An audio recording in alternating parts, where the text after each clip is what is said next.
What's up, knowledge seekers? Today, we're diving into something that affects the price of almost everything you buy, but hardly anyone understands. Tariffs. Remember when your favorite sneakers suddenly jumped $20 in price last year? Or when your dad complained about lumber costs for that backyard deck? Tariffs might be the invisible culprit behind those price hikes. In this video, we're breaking down what tariffs really are, how they work, who actually pays for them, and whether they're actually worth all the economic drama they cause. Let's jump in. Section 1. The Tariff Mystery Explained.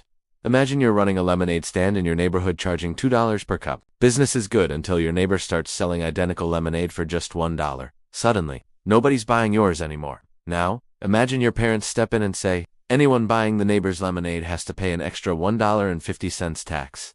Suddenly, your $2 lemonade looks like a better deal than their $2.50 lemonade after the tax. That's basically what a tariff is. A special tax government España put on goods coming in from other countries to make them more expensive than locally made products. But here's the thing most politicians won't tell you. Unlike your lemonade scenario where your neighbor suffers with real tariffs, it's usually the consumers in the importing country who end up paying the extra cost. Section 2. Tariff flavors. Pick your poison. Tariffs come in different varieties, kind of like ice cream, except they leave a much worse taste in your mouth. First, we have specific tariffs. Think of these as the flat fee version, a set dollar amount per item. For example, a $5 tariff on every pair of imported shoes. Whether you're buying $20 bargain sneakers or $200 designer kicks, that same $5 gets tacked on. Then we have valorem tariffs, fancy Latin for according to value. These are percentage-based, so a 10% valorem tariff means your $1.20 sneakers get a $2 tariff while those $200 luxury shoes get hit with a $1.20 tariff. Want to see something wild? Check out what happens with high percentage tariffs. A 50% tariff on a $100 item adds $50. A 100% tariff doubles the price. Your $100 item now costs $200. A 200% tariff triples the price. That $100 item jumps to $300. No wonder businesses freak out when governments start threatening 200% tariffs on their products. Section 3. Tariff Showdown. The good, the bad, the ugly. So are tariffs heroes or villains in our economic story? Let's look at both sides of this coin. The good side? Protecting local industries.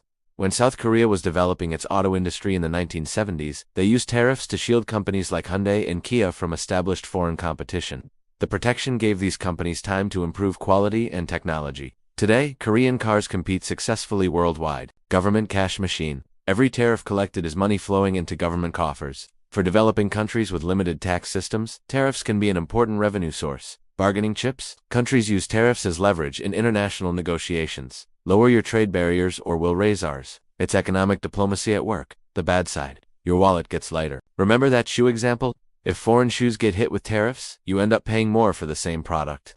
Businesses caught in the crossfire. Consider a small American guitar manufacturer that imports specialized wood from Brazil. If wood gets hit with tariffs, their costs go up, forcing them to either raise prices and lose customers or absorb the cost and reduce profits. Either way, an American business suffers. The retaliation spiral. When country A imposes tariffs on country B rarely just sits there and takes it. They usually retaliate with their own tariffs, triggering what economists call a trade war. And just like real wars, nobody really wins these battles. Section 4. Follow the money. Who really pays? Let's get real about who actually foots the bill for tariffs. Politicians often claim China is paying billions in tariffs to the US. But is that actually true?